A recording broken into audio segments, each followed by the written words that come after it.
Assalamualaikum warahmatullahi wabarakatuh. Nama saya Kisam Badoli dari Teknik Informatika. Di sini saya mau presentasi implementasi metode PHP dan TOPSIS dalam pengadaan CCTV di PTHM Sampurna. Untuk latar belakang, poin-poin latar belakang yang pertama, pengadaan CCTV merupakan langkah penting dalam menjaga keamanan dan pengawasan di perusahaan. PTHM Sampurna Tbk adalah salah satu perusahaan terkemuka di Indonesia yang beroperasi di industri rokok dan produk tembakau. Dengan meningkatnya kebutuhan akan sistem keamanan yang efektif, pemilihan perangkat CCTV yang tepat menjadi krusial. Objek penelitian ini berfokus pada pengadaan CCTV di PTHM Sampurna Tbk dengan mempertimbangkan berbagai alternatif yang ada di pasaran. Kriteria yang akan dianalisis meliputi resolusi, durabilitas atau ketahanan, fitur tambahan, dan harga. Untuk identifikasi permasalahan, banyaknya pilihan merek dan tipe CCTV yang tersedia membuat proses pemilihan menjadi kompleks dan membingungkan. Perusahaan menghadapi tantangan dalam menentukan perangkat yang paling sesuai dengan kebutuhan spesifik mereka, yang dapat mengakibatkan kebutuhan personal yang kurang optimal jika ditangani dengan baik. Nah, solusi yang ditawarkan ini, penelitian ini menemukan pengguna metode analisa penelitian hierarki fungsi atau HP dan teknik proses pemilihan pilihan bersama proses untuk membantu dalam pengambilan keputusan. Kombinasi kedua metode ini diharapkan dapat memberikan kedekatan yang lebih terstruktur dan sistematis dalam pemilihan CCTV, sehingga PTHM Sampurna dapat meningkatkan efisiensi dan efektivitas dalam proses pengadaan perangkat keamanan. Rumusan masalah yang pertama, kriteria pemilihan CCTV, yaitu bagaimana cara menetapkan kriteria yang tepat untuk pemilihan CCTV. Yang kedua, bobot kriteria dengan metode bagaimana ini aerodinamik itu digunakan untuk menentukan bobot kriteria dalam pemilihan CCTV. Yang ketiga, pemilihan alternatif terbaik dengan metode bagaimana metode posisi ini dapat digunakan untuk memilih alternatif CCTV terbaik berdasarkan kriteria. Yang keempat, ini kombinasi antara HP dan dosis.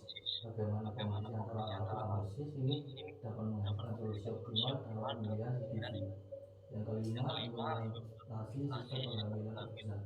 Bagaimana sistem pengambilan keputusan yang dibangun dengan menggunakan metode HP dan dosis ini dapat diimplementasikan untuk meningkatkan efisiensi dan efektivitas dalam pengadaan CCTV. Tujuan penelitian ini adalah untuk mengembangkan sistem pengambilan keputusan yang optimal dalam pemilihan CCTV di PTHM Sampurna dengan mengidentifikasi kriteria menggunakan metode AHP untuk menentukan bobot kriteria berdasarkan preferensi pengguna atau user, serta melakukan metode TOPSIS untuk memilih alternatif yang terbaik. Dengan melakukan kedua metode ini, penelitian ini bertujuan untuk memberikan solusi yang lebih efektif dan efisien dalam proses pengadaan CCTV, sehingga perusahaan ini dapat memberikan keamanan dan pengawasan di lingkungan operasional. Batasan penelitian untuk penelitian ini memiliki beberapa batasan yang perlu diperhatikan untuk menjaga fokusnya dan realitas. Yang pertama, itu penelitian ini hanya menganalisis pemilihan CCTV tanpa menentukan aspek instalasi dan pemilihan perangkat. Hal ini dilakukan untuk memastikan penelitian ini berfokus pada proses pengambilan keputusan dalam pemilihan perangkat CCTV yang dibutuhkan oleh perusahaan atau user setempat. Selain itu, kriteria yang digunakan dalam penelitian ini dibatasi pada 4 aspek, yaitu resolusi, fitur tambahan, durabilitas atau ketahanan, dan harga. Kriteria ini dipilih karena dianggap paling relevan dan signifikan dalam menentukan kualitas dan efektivitas CCTV yang digunakan. Yang kedua, penelitian ini tidak mencakup eksplorasi merek atau model TV di luar yang telah ditentukan. Fokus utamanya adalah pengambilan keputusan menggunakan metode AHP dan opsi untuk memilih alternatif terbaik.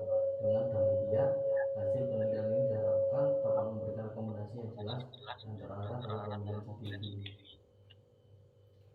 Kemudian untuk manfaat penelitian, pengadaan CCTV ini merupakan langkah strategis untuk menjaga keamanan dan pengawasan di lingkungan PT Nasional.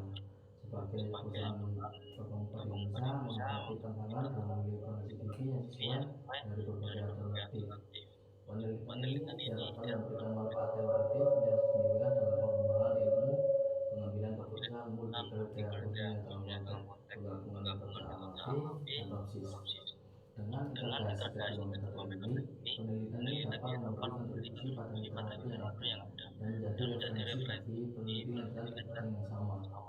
Selain manfaat teoritis, penelitian ini juga memiliki manfaat praktis, yaitu dari penelitian ini dapat menjadi panduan praktis dalam proses pengadaan CCTV, membantu perusahaan dalam meningkatkan efisiensi dan efektivitas. Dengan sistem pengambilan terstruktur, perusahaan dapat mengurangi risiko kesalahan pemilihan perangkat keamanan serta mengalokasi anggaran yang tersedia dalam pengadaan CCTV. Hal ini akan berkontribusi pada peningkatan keamanan dan pengawasan di lingkungan operasional perusahaan. Manfaat dalam penelitian ini adalah memberikan wawasan yang lebih dalam mengenai prevensi penggunaan CCTV. Dengan memahami kriteria yang dianggap penting oleh pengguna usaha dapat lebih baik menentukan produk yang ditawarkan dengan kebutuhan dan harapan pelanggan. Dengan banyak pilihan yang ada, beliau harus mempertimbangkan berbagai kriteria seperti resolusi, durabilitas, kekebalan, dan harga untuk memastikan bahwa perangkat yang dipilih memiliki kebutuhan keamanan yang optimal. Dalam monitoring ini diberikan metode yang membantu perusahaan dalam pengambilan keputusan yang lebih terstruktur dan sistematis. Metode AB dan TOPSIS merupakan dua pendekatan yang dapat digunakan untuk membantu proses seleksi ini. AB memberikan pengambilan keputusan untuk memprioritaskan kriteria yang dibandingkan berpasangan, sedangkan TOPSIS membantu dalam memilih alternatif terbaik berdasarkan kesepakatan terhadap kondisi ideal. Penelitian terkait dalam konteks pengambilan keputusan kriteria terdapat beberapa penelitian terbaru yang telah menggunakan metode AHP dan TOPSIS. Dalam berbagai bidang, salah satunya yang dilakukan oleh Sudrajat di tahun 2020 yang mengeksplorasi penerapan AHP dalam pemilihan CCTV. Penelitian ini menunjukkan bahwa AHP dapat menghasilkan peringkat merek berdasarkan bobot kriteria yang teruji konsistensinya, memberikan pendampingan preventif bagi merek dalam memilih produk aman. Selain itu, penelitian oleh Indonesia tahun 2002 dia mengintegrasikan metode AHP dan TOPSIS dalam pemilihan supplier bahan baku di PT Berliana Kasatri Bangladesh.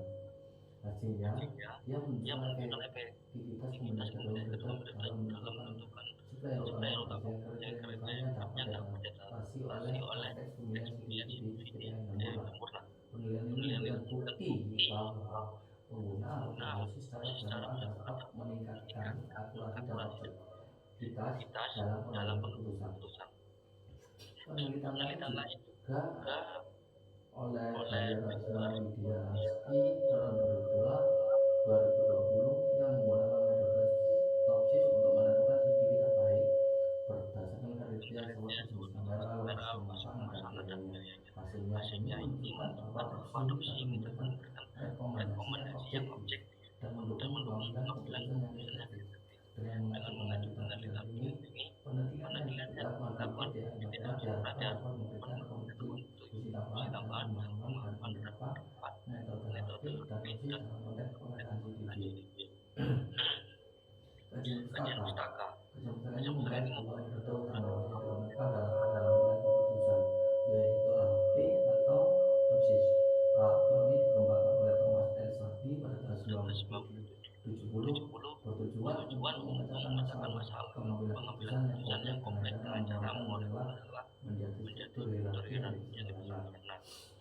Metode ini kemungkinan mengambil keputusan untuk melakukan perbandingan berpasangan antara kriteria dan alternatif sehingga dapat menentukan bobot relatif dari setiap kriteria.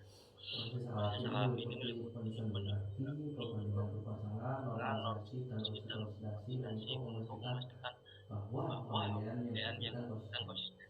Di sisi lain, operasi ini diperkenalkan oleh Wang dan Yon pada tahun 1981 dan berfokus pada pemilihan alternatif yang memiliki data dekat dari solusi ideal positive shift dan jarak terjauh dari solusi ideal negatif atau metode ini melakukan kelebihan dari analisis kuantitatif, kualitatif dalam pengambilan keputusan.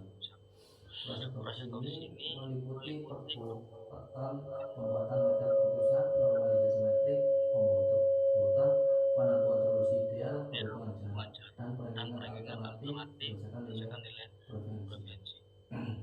Kombinasi antara hal dan proses ini menawarkan pendekatan yang lebih komprehensif dan pengambilan dengan menggunakan NAPI kita bisa menentukan bobot kriteria, pengambilan keputusan dapat memberikan bahwa kriteria yang paling penting mendapatkan perhatian yang lebih besar dalam proses pengambilan. Sementara hipotoksis itu memberi fleksibilitas dalam memilih alternatif terkait berdasarkan solusi ideal. Untuk beberapa penelitian lalu menunjukkan efektivitas penggunaan HP dan opsis ini dalam berbagai konteks. Contohnya penelitian yang dilakukan pada tahun 2020 menunjukkan bahwa HP digunakan untuk memahami konsumen dalam pemilihan membayar TV. Sedangkan penelitian oleh Rusia pada 2022 mengintegrasikan kedua metode dalam pemilihan supplier bahan baku. Penelitian ini memberikan dasar yang kuat untuk menerapkan metode HP dan opsis ini dalam penelitian ini, serta menunjukkan potensi manfaat yang dapat diperoleh dari menggunakan kombinasi kedua metode dalam pengambilan keputusan yang lebih baik dan struktur.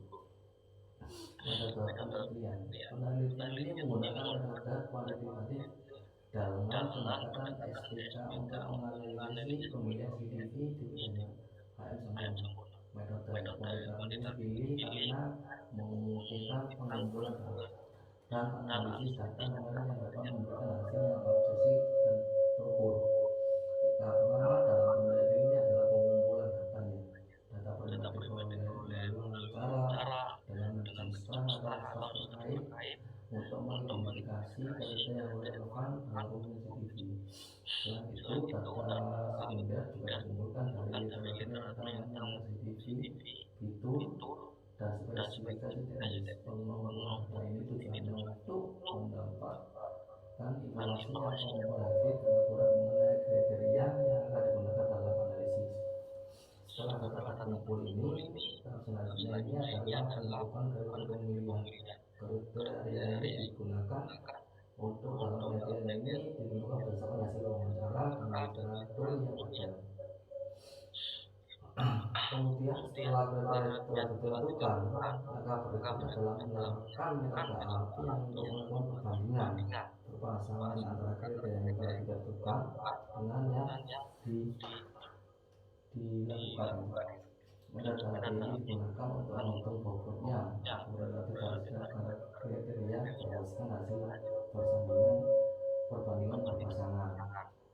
Proses ini melibatkan penyusunan metrik, perbandingan berpasangan, normalisasi, dan uji konsistensi. Metode toksis ini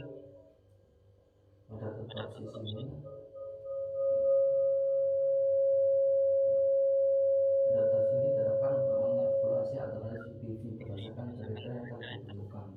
Proses toksis ini meliputi pembuatan metode keputusan, normalisasi metrik, penentuan solusi ideal positif dan negatif, serta perhitungan jarak untuk menentukan nilai preferensi setiap alternatif. Terakhir dalam penelitian ini analisis dan evaluasi hasil perhitungan dari analisis dianalisis untuk menentukan nilai CDV yang paling sesuai dengan kebutuhan perusahaan. Rekomendasi nilai CDV yang optimal diberikan berdasarkan hasil analisis dan sistem evaluasi web dibangun untuk mengintegrasikan metode analisis dalam mempermudah proses pemilihan merek TV. Nah, untuk jadwal pengerjaan ini dirancang setiap April dilaksanakan secara sistematis dan terstruktur. Yang pertama itu tahapan penelitian, persiapan penelitian itu membutuhkan waktu seminggu. Yang kedua pengumpulan data itu dengan waktu 2 minggu. Yang ketiga penentuan kriteria 1 minggu. Proses HRD kita untuk memakan waktu 1 minggu. Proses juga untuk 1 minggu.